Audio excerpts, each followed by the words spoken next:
इस टीवी में आपका स्वागत है। मैं वर्षा अग्रवाल और आप देख रहे हैं स्वतेजता टाइम्स। आइए राजधानी लखनऊ से डालते हैं कुछ खास खबरों।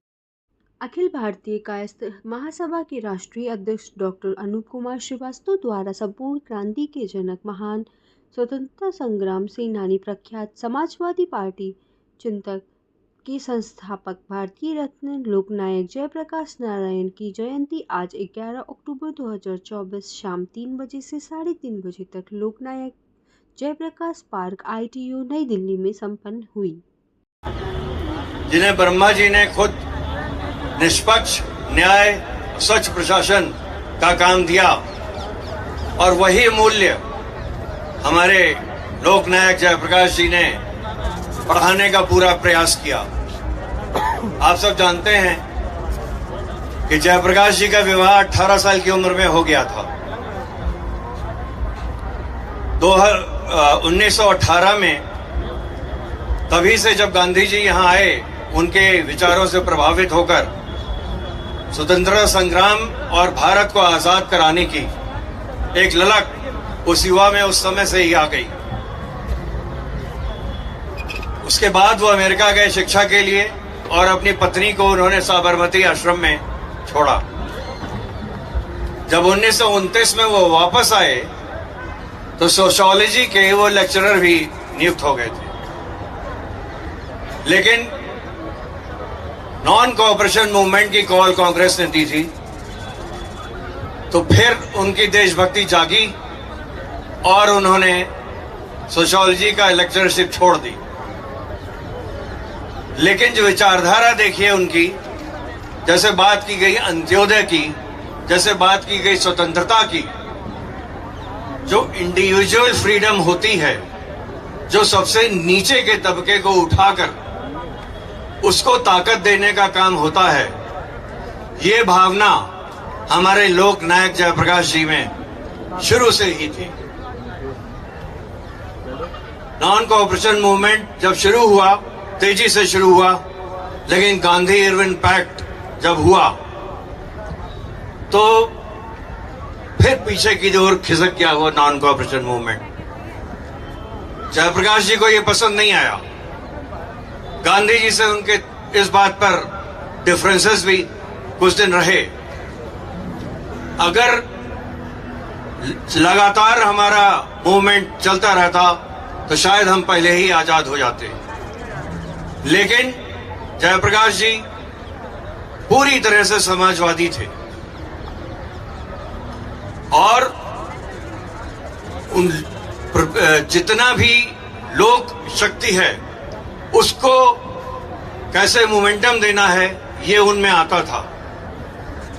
जितनी बार जयप्रकाश जी जेल गए, शायद ही कोई स्वतंत्रता संग्राम सेनानी गया हो। 1942 में जब भारत छोड़ो आंदोलन शुरू हुआ, जैसा बताया अभय जी ने भी, सब गिरफ्तार हो गए। जयप्रकाश जी भी गिरफ्तार हुए, लेकिन 2 बार वो जेल से भागकर उन्होंने आंदोलन को कंटिन्यू रखा।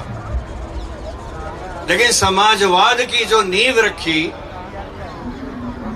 डॉक्टर लोहिया और आचार्य नरेंद्र देव जी के साथ कि सबको उठने का अधिकार है, कोई दबाया ना जाए, अंत्योदय गरीब से गरीब भी शासन में आए, सत्ता में आए, ये उन्होंने रखी। और जैसा कि आप लोग जानते हैं, भ्रष्टाचार के वो पूरी तरह से खिलाफ थे, बेरोजगारी दूर करना चाहते थे। ये 2 उनके मुख्य मुद्दे थे। शैक्षणिक पूरा वातावरण वो चेंज करना, बदलना चाहते थे। इसीलिए उन्होंने कहा, जात पात तोड़ दो, तिलक दहेज छोड़ दो, समाज के प्रवाह को नई दिशा में मोड़ दो। तो जब गुजरात और बिहार दोनों जगह से एक साथ आवाज उठी भ्रष्टाचार, बेरोजगारी, महंगाई, इन सब के खिलाफ, और जब उन्होंने कहा सिंहासन खाली करो, जनता आती है, तो इंदिरा गांधी का शासन, उनकी कुर्सी हिल गई और 75 में उन्होंने इमरजेंसी घोषित कर दी। फिर जयप्रकाश जी और तमाम सारे नेतागण जो कि वास्तव में देशभक्त थे गिरफ्तार किए गए। उस समय उन्होंने संपूर्ण क्रांति का नारा दिया, जैसा आप लोगों ने सुना 7 क्रांतियां थी। शैक्षणिक क्रांति, सांस्कृतिक क्रांति, आर्थिक, सामाजिक, राजनीतिक क्रांति, बौद्धिक और आध्यात्मिक।